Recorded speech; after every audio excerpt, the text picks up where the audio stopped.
ॐ सहना भवतु सहनौ भुनक्तु सह वीर्यं करवावहै तेजस्विनावधीतमस्तु मा विद्विषावहै।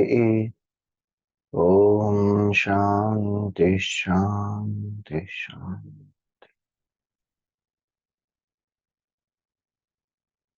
ॐ सदाशिवसमारम्भां शङ्कराचार्यमध्यमाम् अस्मदाचार्यपर्यन्तां वन्दे गुरुपरम्पराम्। ॐ समस्तजनकल्याणे निरतं करुणामयं नमामि चिन्मयं देवं सद्गुरुं ब्रह्मविद्वरम्। ॐ नमस्ते अस्तु भगवन् विश्वेश्वराय महादेवाय त्र्यम्बकाय त्रिपुरान्तकाय त्रिकाग्निकालाय कालाग्निरुद्राय नीलकण्ठाय मृत्युञ्जयाय सर्वेश्वराय सदाशिवाय श्रीमन्महादेवाय नमः।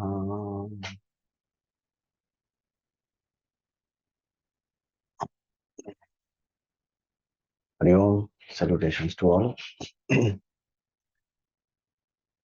So we were seeing the Shiva Panchakshara Stotram, Na, Ma, Shi, three alphabets associated with that. We saw various aspects of Bhagavan. Today we see Va and Ya. So Vasishtha Kumbodh Bhava Gautam Munindra Devarchita Shekharaya.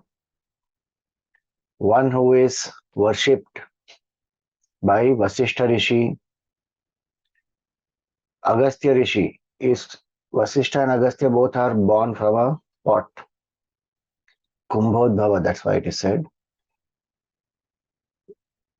So there's one story where it is said that looking at the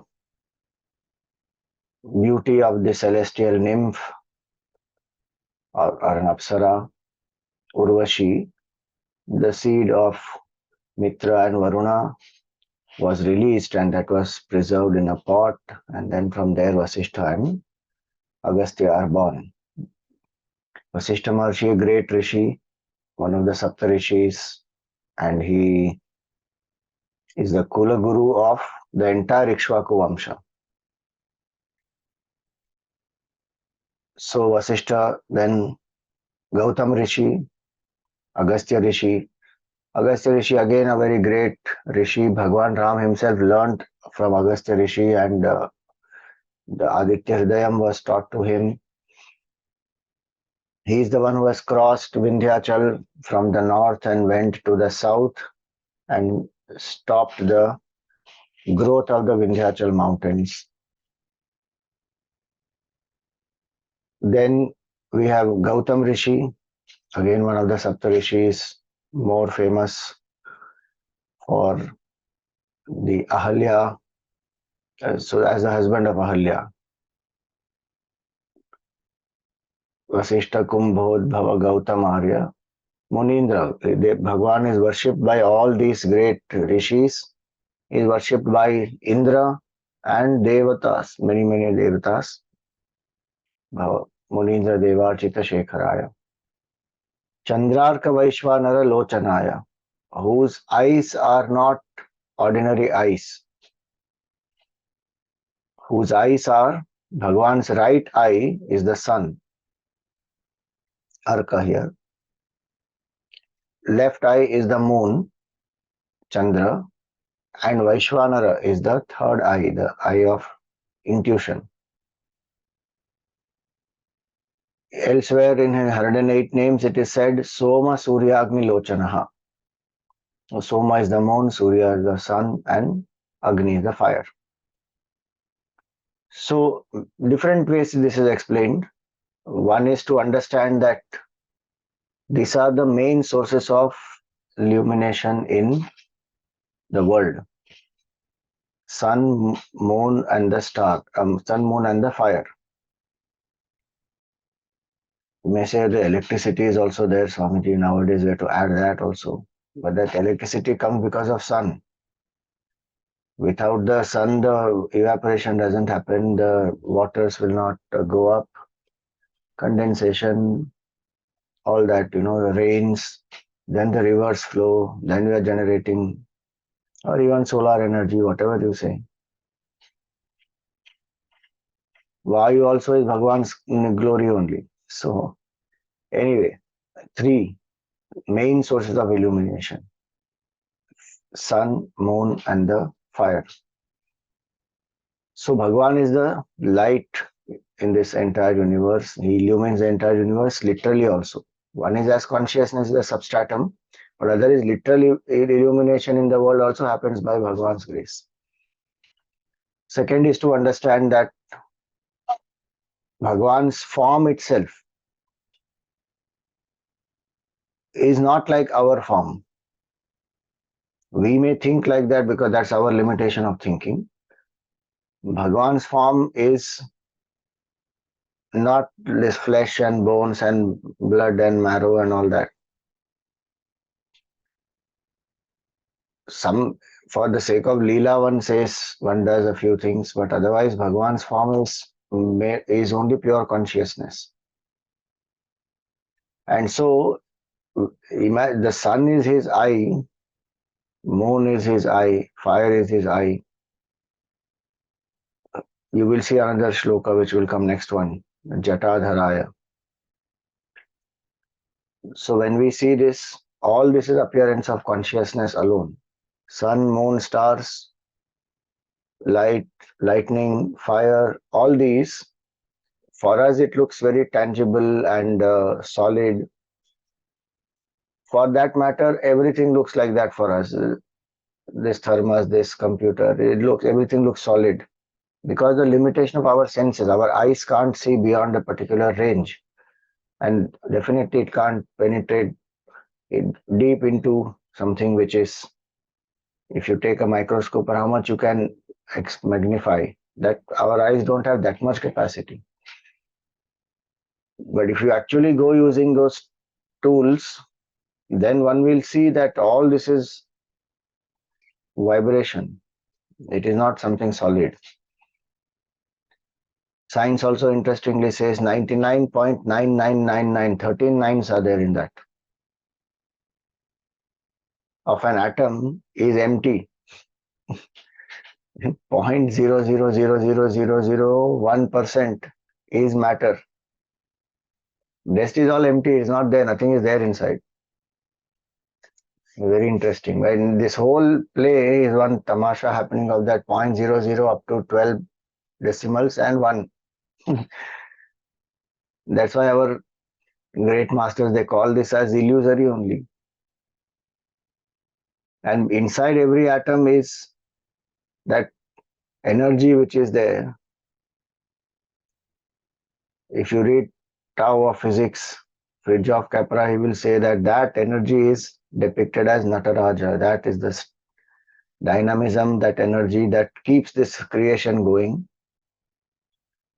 In CERN in Switzerland, they have kept the statue of Nataraja outside. Outside meaning as you enter CERN, the first thing you see is, one of the first things you see is that statue. So Bhagwan is that pure consciousness appearing in all these forms. So we say sun, moon, stars, and the fire and lightning and all sources of illumination, they are nothing but consciousness, which is Shiva. Then it also means that it is Bhagwan's form is a Vishwarupa. The sun is his eye, moon is his eye, fire is his eye. Bhagwan sees, like the other day we saw the video, Gurudev said that the two eyes are there with everybody. We see with two eyes the gross tangible form. But the third eye is the eye of understanding, of intuition. That requires knowledge, expertise, that purity, sadhana, many things. So, these three eyes of Bhagavan, they also have indicative meanings. That each of the three eyes of Bhagavan are the sun and the moon and the fire. So the whole world is the form of Bhagavan. Jatadharaya, when it comes, you will see in the next name. Jatadharaya is the next shloka. Long jatas Bhagavan has. So it is said that all the rivers are the jata of Bhagavan, and the mountain, the source of the river. So mountain and the rivers are the jata of Bhagavan. Sun, moon, fire, they are his eyes. Like that, Vishwarupa Bhagavan is said. So the whole form of Bhagavan Shiva we see is none other than this world also. So one worships Bhagavan in a specific form, one worships Bhagavan as the whole creation. So every time one looks at the sun, in the Upanishad it is called Tvameva Pratyaksham Brahmasi. Pratyaksha Brahma it is. Manifest as the source of illumination, light, life, energy, everything comes from the sun. That is Bhagavan. Adhyatmically, if we see Soma Surya Agni Lochana means sun is the presiding deity of our buddhi. Moon is the presiding deity of our mind. So sun and the moon. Bhagavan is the presiding deity of the sun and the moon, and that is the vision that we must have, a balanced vision of head and heart. If we are only head oriented, no feeling at all, joy of life, love in life, many things we miss out. We are only very sentimental and emotional, our rationality we don't use. We become too sensitive, we get hurt, many insecurities happen, we may take wrong decisions. So balance of head and heart very important. We live with such a balance, with the right vision, the intuition will open up. The deeper insights will come. One will live life anchored within. So sun, moon and stars, the sun, moon and the fire are the three eyes of Bhagavan.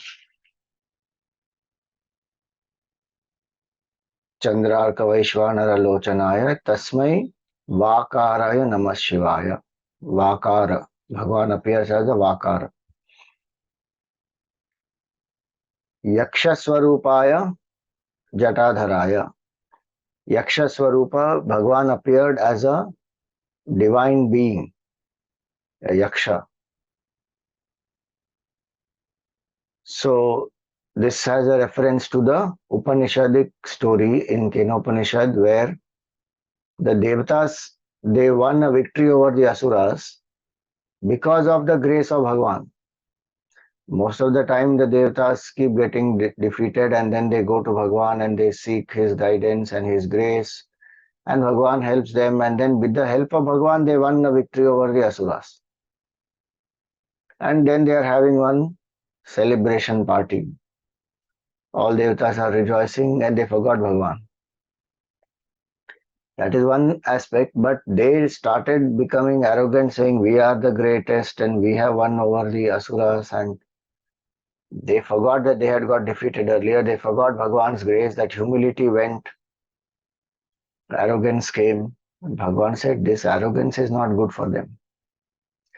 So out of compassion, he himself went to teach a lesson. And in the court of Indra, suddenly the Yaksha appears, a divine being, and nobody has seen that type of a manifestation. So they didn't know who it is. And everybody is stunned. So Indra, he sends Vayu Devata first.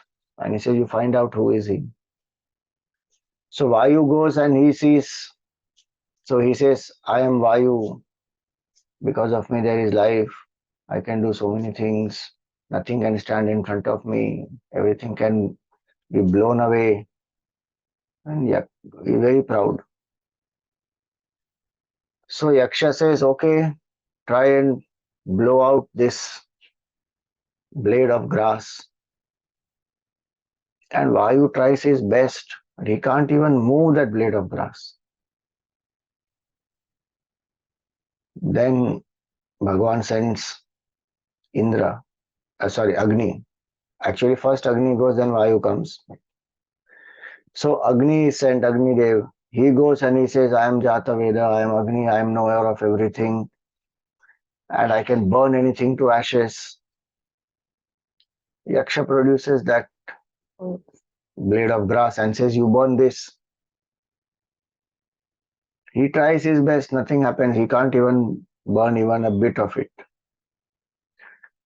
Now Indra wonders, Agni and Vayu, both of them have failed. There is something else going on here. And he goes there with utter humility and he says, he doesn't introduce himself, I am Indra, the king of Devatas, all that, nothing. He goes with utter humility, with folded hands. He says, who are you? Yaksha disappears. And in his place, there is this beautiful woman who manifests. She's called Uma Haimavati. And Indra is stunned. And Indra asks Uma that who was that divine being who came. And Uma explains then that that was Bhagwan himself, because you forgot the supreme and became so arrogant that you are doing everything by yourself. He came here out of compassion to teach you, because the higher we are in life, the greater position we have, the greater power we have, the more humble we have to be, because the fall from there is very painful. And also, if the great people live in that way, which is having that humility and being aware of what happens is through Bhagwan, that is the role model for everybody else also. And the maximum knowledge one can gain, love one can experience and express, work together with people, all that can happen only when there is humility. If there is ego, arrogance, pride, all that makes a person insecure. So through this Leela, Bhagwan makes the Devatas humble again, makes them remember that all their powers are because of Bhagwan's grace, and every victory, every action what they do is also because of the grace of the Lord.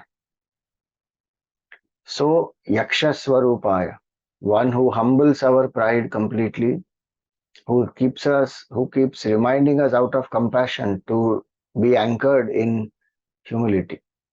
Yaksha Swarupaya Jatadharaya. Long Jata of Bhagwan is a symbol of penance and no body identification.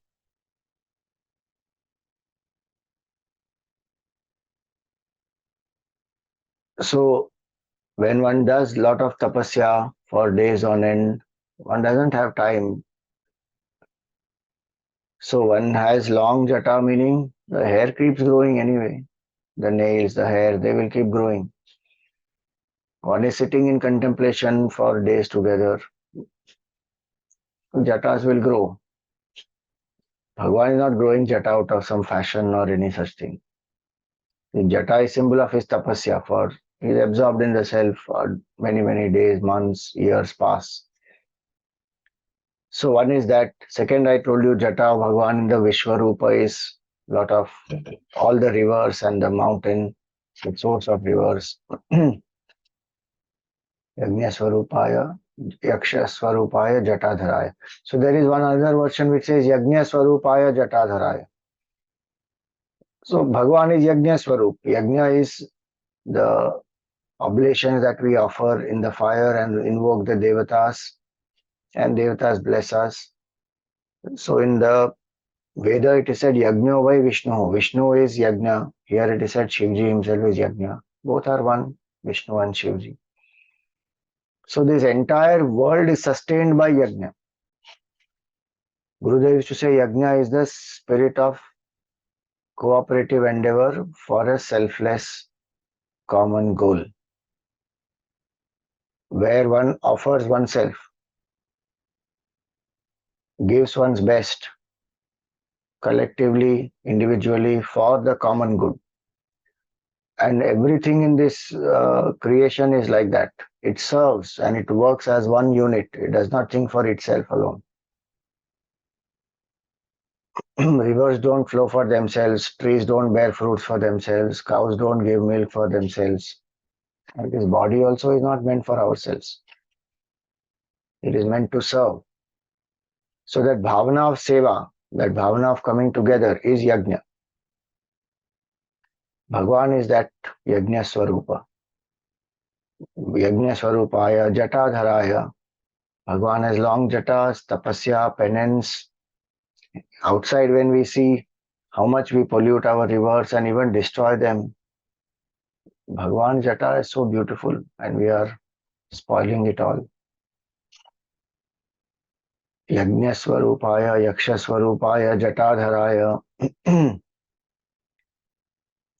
Pinaka hastaya, one whose hand has a pinaka. So the bow of Bhagwan is called Pinaka. So one of his name is Pinaki. Acha, Bhagwan is a bow also. I thought he always has only Trishul. Definitely he has a Trishul. But the bow also is there with Bhagwan. He has an axe also. Parashu Hastascha is another name of Bhagwan Shiva. So the bow, he has a special bow that is called Pinaki. And with that he destroyed this Tripurasura with one arrow.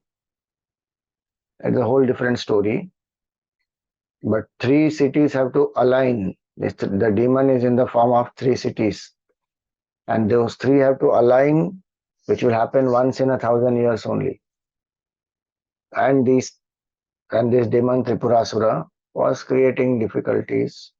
Bhagwan had to destroy him, wait for the time when all the three will align, and he hit the arrow, all of them, so that Tripurasura was killed. Waking, dream, and deep sleep, in these three, or body, mind, intellect, or sattva, rajas, tamas, in this our ego roams. And so much one goes through because of that. With the steady mind contemplating on the self, one can destroy this false identification. So that bow is a steady mind and the arrow is of contemplation, the pointers of the truth. So our mind is the bow of Bhagwan in that sense. If subjectively we take an example. Objectively, of course, Bhagwan has a bow and then the Leela is Tripurasura.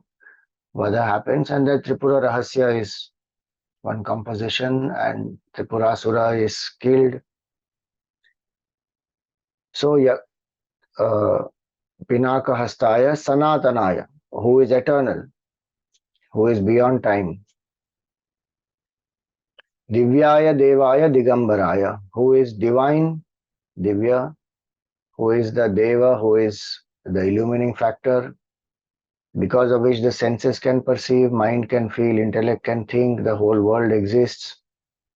Divyaya Devaya, and he only appears as many devatas also. Digambaraya, for whom the space are the clothes, who has no body identification. Yeah. To that Lord who is Yakaraya Namo Namaha. Salutations to Bhagwan who is in the form of Yakara. Now, one is to meditate on all these aspects, the Leela and the form of Bhagwan.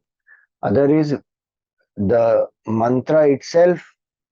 As one chants, does the japa, one can visualize the alphabets of the mantra itself. Namah Shivaya. Every time one says Namah Shivaya, one visualizes that Namah Shivaya. Nama Visarga Shivaya. So that is another form of visualization one does, and the sound one hears. So from the Sagun Sakara Roop, one will come to the sound manifestation of Bhagavan. Now the Brahma is Omkar, Just suggest that just as we just pay attention to the sound of Om as we chant, that we pay attention to Namah Shivaya and lift our mind to the state of consciousness. If we are not able to keep the mind there, then visualize Namah Shivaya or visualize still further the form of Bhagwan. So each one goes subtler than the previous one. So today this is what we will meditate upon.